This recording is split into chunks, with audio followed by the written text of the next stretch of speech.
ये बताओ तो जैसा इंडिया में दाल चावल रोटी है ना, वैसा ही मिडिल ईस्टर्न कंट्रीज़ के लिए हमस फलाफल पीता ब्रेड्स है। दो दो अंडे में जितना प्रोटीन होता है उतना हमारे एक हमस जार में प्रोटीन है। बेसिकली मेरा हमेशा ये लाइफ प्रिंसिपल रहा है कि आपका जो प्रोसेस है वही आपका कर्मा है, उसी में आपकी खुशी होना चाहिए। फेलियर्स ने मेरी मेंटल मसल्स को बिल्ड कर दिया और कहीं ना कहीं मेरी risk taking ability shoot up हो गई उससे। लाइफ इज़ वेरी शॉर्ट, मतलब आपको वापस से चीज़ें कल पे टालोगे तो आपको नहीं पता है कि कल है भी या नहीं है।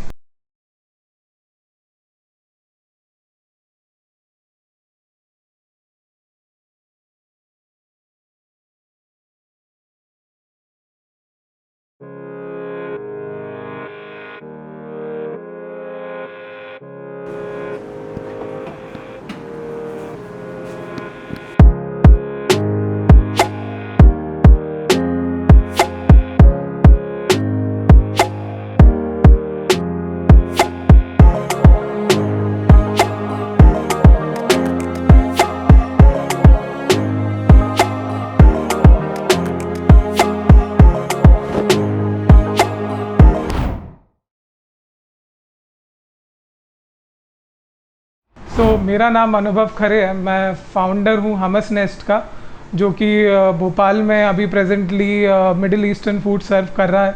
क्लाउड किचन मोड के थ्रू, जोमेटो स्विगी के थ्रू हम ऑपरेट कर रहे हैं अभी। मैं कंपनी सेक्रेटरी भी हूँ बाय प्रोफेशन एंड खाने से रिलेटेड चीज़ों में मेरा बचपन से ही इंटरेस्ट रहा है। मैं होम शेफ भी रहा हूँ।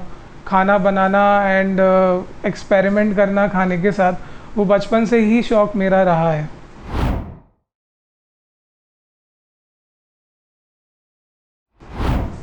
हमस एक्चुअली एक मिडिल ईस्टर्न डिप है, जिसका ओरिजिन अभी भी किसी को एग्जैक्टली नहीं पता कि हमस ओरिजिनेट कहाँ हुआ था। इजिप्ट वाले लोग बोलते हैं कि हमारे इधर से ओरिजिनेट हुआ, इज़राइल बोलता है हमारे इधर से ओरिजिनेट हुआ, और different middle eastern countries claim करते रहते हैं कि ये हमारा डिश है। तो हमस फलाफल पीता ब्रेड बेसिकली, अगर मैं आपको इंडिया से कंपैरिजन करके बताऊँ तो जैसा इंडिया में दाल चावल रोटी है ना, वैसा ही मिडिल ईस्टर्न कंट्रीज़ के लिए हमस फलाफल पीता ब्रेड्स है। वो उनका स्टेपल डाइट है। मतलब आपको गली गली में हमस फलाफल पीता ब्रेड्स मिल जाएंगे मिडिल ईस्टर्न कंट्रीज़ में। तो इज़राइल बेसिकली मैं बोलूँगा इज़राइल में ज़्यादा कंज्यूम होता है as comparison to other countries, but हाँ बाकी कंट्रीज़ में भी इक्वली सर्व होता है। बट इज़राइल बेसिकली मैं जो रेसिपीज़ अपने किचन में यूज़ करता हूँ वो बेसिकली इज़राइली रेसिपीज़ ही हैं। एंड हमस एक ऐसी चीज़ है कि अभी इंडिया में ग्रो कर रहा है काफ़ी ज़्यादा, तो आगे 2x 3x ग्रोथ रहेगी मेरे हिसाब से आने वाले 5 से 6 साल में। हमस में बहुत ज़्यादा प्रोटीन है। आप दो अंडे में जितना प्रोटीन होता है उतना हमारे एक हमस जार में प्रोटीन है। तो इतना ज़्यादा प्रोटीन यूजुअली वेजिटेरियन डाइट्स के लिए काफ़ी क्रूशियल होता है, क्योंकि वेजिटेरियंस के पास मीट का ऑप्शन नहीं है, और बहुत से लोग, कुछ लोग एग खाते हैं कुछ नहीं खाते।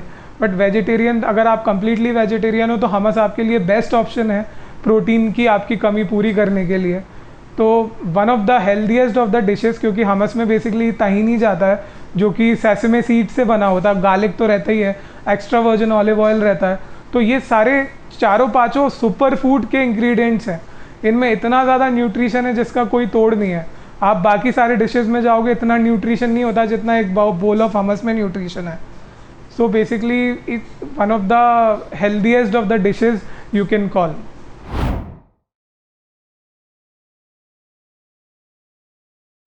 मेरे फ्रेंड्स मुझे हमेशा बोलते थे कि यार तेरा कुकिंग और ये सब चीज़ में इंटरेस्ट है, तो क्यों ना तुम उसका ही कुछ स्टार्ट कर दो, सीएस को थोड़ा साइड कर दो, आराम से क्लियर करते रहना। बट मेरा हमेशा से ये चीज़ क्लियर थी कि यार जब मतलब एक चीज़ क्लियर करनी ही है, मतलब बीच में अधूरा छोड़ के कोई दूसरी चीज़ चालू करने वालों में से मैं नहीं हूँ वैसा इंसान। तो मैंने बेसिकली ये खुद को प्रॉमिस किया था कि मैं पहले एक सीएस के एग्जामिनेशंस निकालूंगा, फिर उसके बाद ही मैं अपने कुकिंग या फूड से रिलेटेड पैशन का कुछ स्टार्टअप करूँगा। तो वो चीज़ मेरे दिमाग में हमेशा थी, बट ये चीज़ मुझे नहीं पता था कि ये इतना जल्दी हो जाएगा। बेसिकली मेरा ये था कि मैं सीएस क्लियर करूँगा, मैं 4-5 साल जॉब करूँगा, उसके बाद भोपाल आके पैसे इकट्ठा करके मैं वहाँ पे इन्वेस्ट करूँगा, मैं फूड वाले सेक्टर में इन्वेस्ट करूँगा। तो ऐसा मेरा प्लानिंग था। बट अगेन मतलब कोविड के कारण किसी के भी प्लान सक्सेसफुल नहीं हुए, तो मैं भी उनमें से एक था। मेरे एग्ज़ाम्स क्लियर हो गए थे 2019 में, तो 2020 जनवरी में मेरा जॉब लगा था बॉम्बे में। सो 2 साल बेसिकली मैंने जॉब किया है बॉम्बे में। वो कोविड पीरियड भी था तो भोपाल आना हो गया था because of work from home. तो ये अराउंड 2021 की बात है, फरवरी मार्च का टाइम था, अप्रैल था, जो अपन लोगों ने सबने देखा कि कितना ज़्यादा ब्रूचुअल चीज़ें लोगों के साथ हुई। कोई बाहर रह रहा है तो भाई एकदम से उनका डेथ हो गई, उनके पेरेंट्स की डेथ हो गई। तो वहाँ पे मेरा डीप रियलाइजेशन हुआ कि I think boss, life is very short. मतलब आपको वापस से चीज़ें कल पे टालोगे तो आपको नहीं पता है कि कल है भी या नहीं है। तो बेसिकली मेरे दिमाग में यही चीज़ बहुत क्लिक करी कि यार अभी नहीं तो कभी नहीं। तो बेसिकली अभी अगर आपने नहीं कोई चीज़ करी तो आगे आप करोगे, इसका कोई पॉसिबिलिटी नहीं है। तो लास्ट ईयर अराउंड जुलाई की बात है, मुझे कॉल आ गया था मेरे ऑफिस से कि आप वापस ज्वाइन करिए। बट मेरे अंदर एक अंदर से रेस था कि यार वही मोनोटोनस लाइफ बॉम्बे की, सुबह 7 बजे निकल जाना, शाम को आना। ऑल दो स्टेबल सैलरी मिलती है, वो एक सबसे बड़ा फैक्टर होता है कि आप सोचते हो कि यार ज़ीरो से स्टार्ट करेंगे तो सैलरी नहीं रहेगी, कुछ period of time without money operate करना पड़ेगा। तो वो डाउट्स भी आते थे दिमाग में। बट अगेन मतलब वो फीलिंग और इंट्यूशन इतना स्ट्रॉन्ग था कि कुछ करना है खुद का, कि वो चीज़ करवाती चली गई मेरे से। तो लास्ट ईयर अगस्त के अराउंड मैंने अपना रेजिग्नेशन लेटर दिया था बॉम्बे में।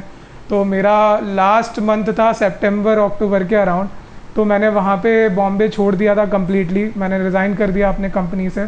तो तब भी मेरे दिमाग में ये चीज़ क्लियरली नहीं थी कि एग्जैक्टली फूड में मुझे किस सेक्टर में जाना है। बट ये रियलाइजेशन हुआ है अराउंड दिसंबर के लास्ट वीक में।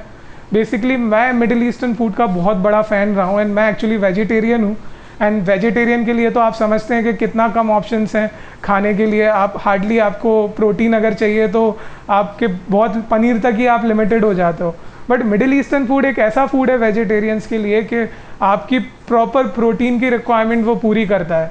तो मैं बॉम्बे में भी रहता था तो मुझे हमस से रिलेटेड ब्रांड्स नहीं मिलते थे, और हमस अगर बनाना भी था तो भी लाइक मतलब तहीनी नहीं मिल रही है प्रॉपरली, चिकपीस आप नॉर्मल सेसेमे सीड्स से यूज़ कर रहे हो तो भी वो टेस्ट नहीं आता था घर पे बनाने में। तो मुझे लगा कि प्रोफेशनली ये चीज़ करी जा सकती है, ये एक गैप बना हुआ है। जैसे लाइक पिज़्ज़ा आप देखोगे तो 2000 अर्ली 2000 में हार्डली पिज़्ज़ा को कोई जानता था। बट स्लोली इटालियन फूड ने एंटर किया, पिज़्ज़ा हट आया, डोमिनोज आए, पिज़्ज़ा ब्रांड्स आए। तो आज की डेट में ये है कि गांव-गांव में आपको लोगों को पिज़्ज़ा की समझ है कि पिज़्ज़ा होता क्या है। तो मिडिल ईस्टर्न फूड भी अभी उसी स्टेज में है अपने लाइफ में कि इंडिया में स्पेशली के स्टार्टिंग फेज़ है, लोगों को नहीं पता है। बट धीरे धीरे एज लोग थोड़ा सा फैमिलियर होते जाएंगे तो मुझे लगता है ये चीज़ में काफ़ी ज़्यादा आगे ग्रोथ है। तो जनवरी में लास्ट ईयर, इसी साल जनवरी में मैंने शुरुआत करी थी हमस नेस्ट की। तो बेसिकली इतना ज़्यादा स्ट्रॉन्ग फीलिंग था कि मैंने शायद आइडिया आने के सेकंड डे ही मैंने अपना लोगो वोगो नाम सब डिज़ाइन सब डिसाइड कर लिया था, इंस्टाग्राम पे पेज बना लिया था।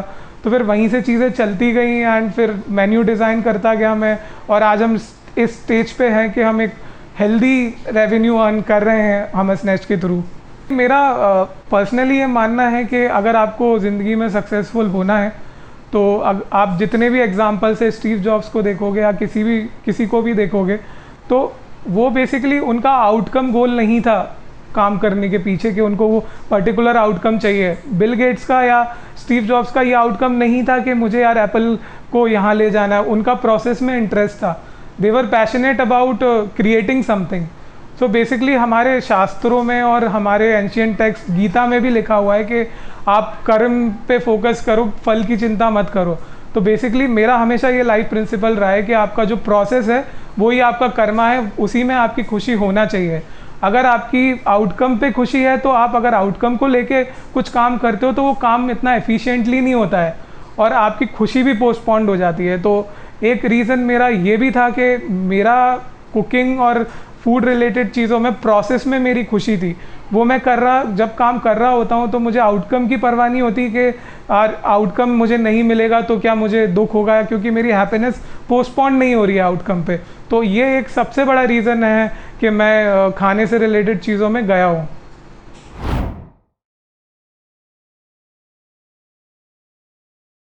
तो हमस नेस्ट बेसिकली हेल्दी मॉन्ग फूड्स के अंडर में हम ऑपरेट कर रहे हैं।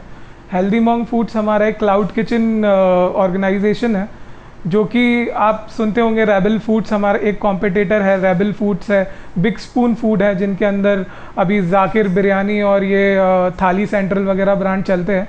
तो क्लाउड किचन बेसिकली क्या होता है कि घोस्ट किचन सॉर्ट ऑफ है, जहाँ एक ही किचन से अराउंड 6-7 ब्रांड्स आप ऑपरेट कर सकते हो। आप अपने घर से भी ऑपरेट कर सकते हो ब्रांड्स। तो बेसिकली होता क्या है कि आप का इन्वेस्टमेंट और फिक्स्ड कॉस्ट सेम है, वो बट आप डिफरेंट कस्टमर बेस को टारगेट कर रहे हो। लाइक आप नॉर्थ इंडियन कस्टमर बेस अलग होता है, कॉन्टिनेंटल फूड के लिए कस्टमर बेस कम्प्लीटली डिफरेंट है। तो आप डिफरेंट जनरेशन्स डिफरेंट कस्टमर्स को टारगेट करते हो डिफरेंट ब्रांड्स के थ्रू, एक ही पर्टिकुलर फिक्स्ड कॉस्ट के बेसिस पे। सो ये बेसिकली क्लाउड किचन का कॉन्सेप्ट है। एंड हमारी आगे प्लानिंग है कि हम अपने और ब्रांड्स चालू करें। अभी फ़िलहाल तो हमस नेस्ट ही हम ऑपरेट कर रहे हैं मिडिल ईस्टर्न फूड पे, जिसका कंप्लीट फोकस है।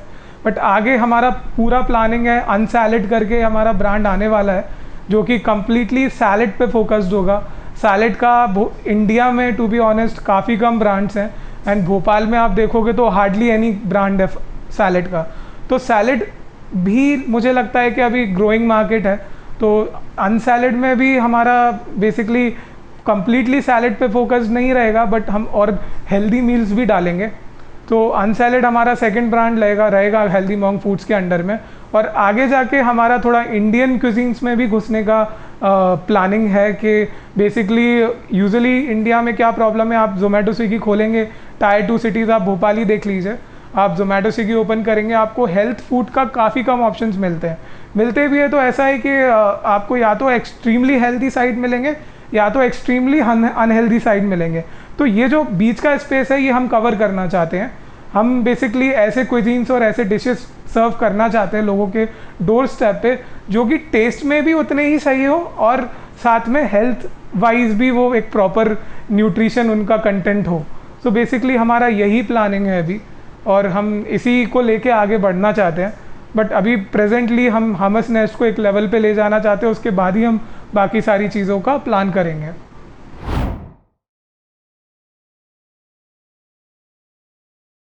फेलियर्स थे 2015 में, मेरा CS का फर्स्ट ग्रुप फाइनल का निकल गया था।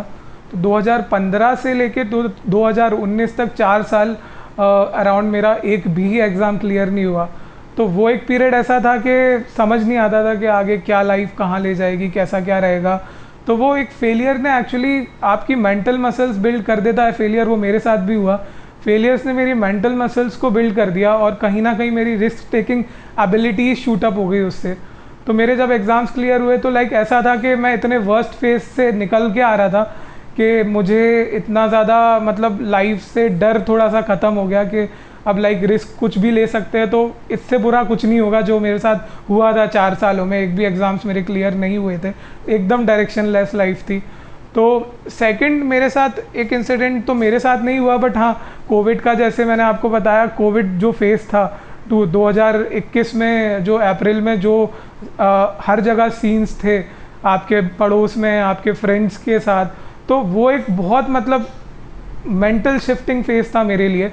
मुझे लगा कि लाइफ कितनी ज़्यादा शॉर्ट है कि कल कोई इंसान हेल्दी चल रहा है, परसों वो नहीं है, एकदम से कुछ हो जाता है, हार्ट अटैक हो जाता है, कुछ हो जाता है। यंग लोगों में भी चीज़ें हो रही थी वो फेज़ में।